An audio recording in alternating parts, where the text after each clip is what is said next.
जहां आरा फिजा के ये तौर तरीके देख के काफी हैरान हो गई है और उसको तो समझ नहीं आ रही क्या वो जो अपनी आंखों से देख रही है वो हकीकत है कि नहीं। वो कहती है कि आज तक किसी की जरूरत नहीं हुई है मेरे सामने कुछ भी बोलने की। लेकिन मुझे समझ नहीं आ रही कि ये लड़की में इतना दम कहाँ से आ गया कि ये लड़की मेरे सामने खड़ी हो गई है। आखिर ये सब तमाशे क्या हैं और कब तक ये सब कुछ चलेगा। मुझे तो इन सब चीजों की समझ नहीं आ रही है, जिसको सुन के काफी ज्यादा उदास एंड परेशान हो चुका है अब रजा, और कहता है कि देखो फिजा, तुम ये सब कुछ करने से तुम्हें क्या मिलेगा। मतलब ये है कि मैं अपनी माँ के खिलाफ कभी नहीं गया। जिस पर वो कहती है कि मैंने तुमसे पहले ही ये बात कही थी कि जो मेरा हक है वो मैं लेके रहूंगी और मुझे कोई किसी से डरने की जरूरत नहीं, चाहे वो आपकी माँ हो या बाप। मैं किसी से नहीं डरती हूँ। लेकिन जी आप देखेंगे कि ये बात बिल्कुल भी जहां आरा से बर्दाश्त ही नहीं हो रही और उसकी बर्दाश्त के बाहर हो गई है हर चीज। उसको समझ नहीं आ रहा कि आखिर वो किस तरीके से क्या करे और क्या ना करे। ये सारी चीजें उसके लिए काफी ज्यादा तकलीफ दे बनती जा रही हैं। लेकिन अब जाकर अली कहता है कि जो हो रहा है ना बहुत बेहतरीन हुआ है। मतलब ये है कि कोई इनको भी टाकरा देने वाला इस घर में आना चाहिए था। जितना इन्होंने फिजा भाभी को रुलाया धमकाया, लेकिन देखो अब खुद उससे दुगना इनको टेंशन बन चुकी है। और रजा भाई हैं कि उनको समझ ही नहीं आ रही है। वो रजा को समझाने की कोशिश करते हैं और कहते हैं कि फिजा कुछ भी गलत नहीं कर रही और फिजा भाभी की इन चीजों पे तुम शक नहीं कर सकते हो। देखो ये बात तुम अपने जहन में अच्छे तरीके से बिठा के क्यों नहीं रख रहे हो। तुम्हारे दिमाग में जो चल रहा है उसको निकाल दो। फिजा तुम्हारा बुरा नहीं चाहती है, वो तुम्हारी बीवी है और तुमसे बहुत प्यार करती है। इस चीज को अब समझने की जरूरत है। लेकिन जी कहाँ समझ में आ रहा है किसी को कुछ। बस सिर्फ और सिर्फ एक जंग है जो लगी हुई है। बहरहाल फिजा का बाप काफी परेशान है और फिजा को कहता है कि फिजा अपने घर में अच्छे तरीके से रहो। मैं अब ये टेंशन बर्दाश्त नहीं कर पाऊंगा। मेरे लिए ये सब कुछ बर्दाश्त करना बहुत ज्यादा मुश्किल हो रहा है। मुझे तो समझ नहीं आ रही कि आखिर मैं कैसे इन सब चीजों को फेस करूं, क्योंकि ये बातें मेरे लिए बहुत ज्यादा तकलीफ दे बन चुकी हैं। और मैं नहीं समझ पा रहा कि ये सब कुछ कैसे ठीक, कि आपको मेरी वजह से परेशान होने की जरूरत नहीं है। मैं अपनी जिंदगी में काफी खुश हूँ और काफी ठीक हूँ, और देख लीजिएगा बहुत जल्द सब ठीक हो जाएगा।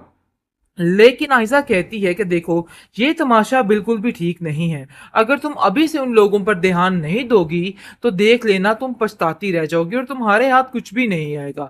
और मैं ऐसा बिल्कुल भी नहीं चाहती हूँ। मैं चाहती हूँ कि तुम्हारी जिंदगी खुशियों से भरी रहे। लेकिन ये लोग मुझे नहीं लग रहा कि कुछ भी तुम्हारे साथ अच्छा होने देंगे।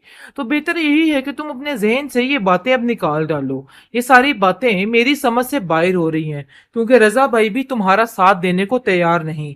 मुझे उनकी बातों से साफ साफ मालूम हो चुका है कि वो वाकई में तुम्हारा साथ नहीं देंगे। लेकिन शायद तुम्हें इन सब चीजों की समझ नहीं आ रही। मैं तुम्हें इतना कहने की कोशिश कर रही हूँ कि अपने दिमाग को दुरुस्त कर लो और अभी भी जो जैसा चल रहा है ना उसको ऐसा होने से रोक लो। वो बड़ी समझदारी से अपनी बहन को इन सब चीजों के बारे में समझा रही है और कहती है कि बस मेरा दिल है कि जितनी जल्दी हो सके अब तुम इन मामलात को समझकर सबको ठीक करने की कोशिश करो, वरना ये लोग तुम्हारा घर खराब करने में चंद पल भी नहीं लगाएंगे। और देख लेना कि किस तरीके से तुम्हारे घर को बर्बाद करके रख देंगे। मैं ऐसा हरगिज नहीं चाहती। वो औरत कहीं ना कहीं हम लोगों से शदीद नफरत करती है और कभी भी तुम्हारा घर नहीं बसने देगी। इसलिए तुम्हें चाहिए कि तुम उस औरत से बच के रहो, क्योंकि मुझे उस पर कोई भी अच्छाई नजर नहीं आ रही। ऐसा लग रहा है कि जैसे वो कोई काम बहुत ज्यादा खराब करने वाली है जिसकी वजह से ये सब कुछ कर रही है। लेकिन उससे बच के रहना ही तुम्हारे लिए ठीक रहेगा। फिजा की सास ने घर में इस तरह की बदमजगी पैदा कर दी और कह दिया है कि मेरी इजाजत के बगैर कोई भी इस लड़की को इस घर में नहीं लेके आएगा। अगर किसी ने सोचा तो मुझसे बुरा कोई नहीं होगा। जो कुछ उस लड़की ने इस घर में किया है ना, इस चीज को मैं कभी नहीं भूल सकती। तो बेहतर यही है कि आप लोग भी इस बात को मत भूलिएगा। जिसको सुनकर उसका बेटा कहता है कि आप फिक्र मत करें, सब ऐसा ही होगा जैसा आप चाहेंगी, क्योंकि रजा पूरे तरीके से अपनी माँ का साथ देने की कोशिश करेगा। लेकिन उसका बाप उसको समझाएगा कि बेटा तुम्हारी माँ तुम्हारा घर उजाड़ने की कोशिश कर रही है। मुझे उम्मीद है कि तुम इन चीजों को समझ जाओगे, लेकिन तुम्हारी हरकतें मुझे ये नहीं बता रही। ऐसा लग रहा है कि जैसे तुम ये सब कुछ अपनी माँ के साथ मिलकर कर रहे हो। और देख लेना बहुत जल्द तुम्हारा घर उजड़ कर रह जाएगा और मैं ऐसा कुछ भी नहीं चाहता। जिस पर जहांआरा कहती है कि मुझे तो समझ नहीं आ रही कि आखिर उन मिडिल क्लास लड़कियों और औरतों के लिए आपके दिल में क्या हमदर्दी है। आप बार बार उन औरतों के बारे में क्यों ये सब कुछ सोच रहे हैं। मैं नहीं चाहती कि वो औरतें इस घर में आए या कोई ऐसा मामला हो। मुझे शदीद नफरत हो चुकी है फिजा से, और मैं किसी भी तरह से फिजा को इस घर में आने की परमिशन नहीं दे सकती हूँ। जिसको सुनकर उसका शोहर कहता है कि तुम्हें शर्म आनी चाहिए। जिस किस्म की घटिया बातें तुम फिजा के बारे में कर रही हो, शायद तुम इस चीज को नहीं जानती कि वो रजा की बीवी है, हमारे घर की इज्जत है, और तुम्हें ये बात सोच समझ के करनी चाहिए थी।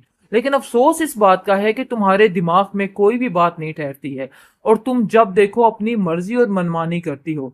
लेकिन ये बात याद रखना, इन सब चीजों में तुम्हारी मर्जी और मनमानी नहीं चलने दूंगा। जो कुछ तुम समझ रही हो ना, ये बिल्कुल भी नहीं हो सकता। मतलब ये है कि मैं इस बात के लिए पूरी कोशिश करूंगा कि मेरे बेटे किसी भी तरह से तुम्हारे इन चक्करों में ना पड़े। उन लोगों के साथ इस किस्म का रवैया मैं बिल्कुल भी बर्दाश्त नहीं करूंगा। फिजा का बाप काफी परेशान है और कहता है कि मुझे समझ नहीं आ रही है कि आखिर ये लोग चाहते क्या हैं। क्यों हाथ धो के पड़ चुके हैं हमारी बच्ची के। अभी उसकी शादी को दिन ही कितने हुए हैं कि इन लोगों ने हमारी बच्ची को घर वापस भेज दिया। मुझे तो इस चीज की बिल्कुल समझ नहीं है। आखिर इतने घटिया लोगों से हमारा पाला कैसे पड़ गया। जिसको सुनकर फिजा कहती है कि आपको मेरी वजह से परेशान होने की जरूरत नहीं है। मैं अपनी जिंदगी में काफी खुश हूँ और काफी ठीक हूँ, और देख लीजिएगा बहुत जल्द सब ठीक हो जाएगा। लेकिन आयशा कहती है कि देखो, ये तमाशा बिल्कुल भी ठीक नहीं है। अगर तुम अभी से उन लोगों पर ध्यान नहीं दोगी तो देख लेना तुम पछताती रह जाओगी और तुम्हारे हाथ कुछ भी नहीं आएगा।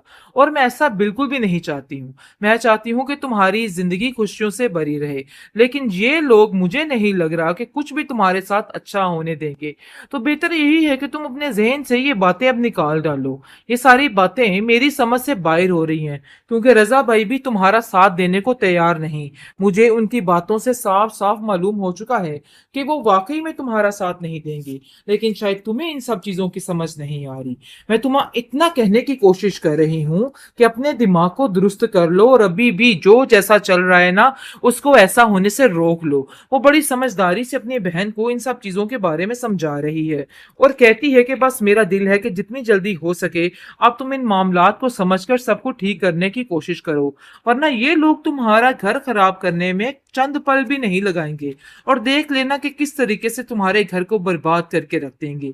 मैं ऐसा हरगिज नहीं चाहती। वो औरत कहीं ना कहीं हम लोगों से शदीद नफरत करती है और कभी भी तुम्हारा घर नहीं बसने देगी। इसलिए तुम्हें चाहिए कि तुम उस औरत से बच के रहो, क्योंकि मुझे उस पर कोई भी अच्छाई नजर नहीं आ रही।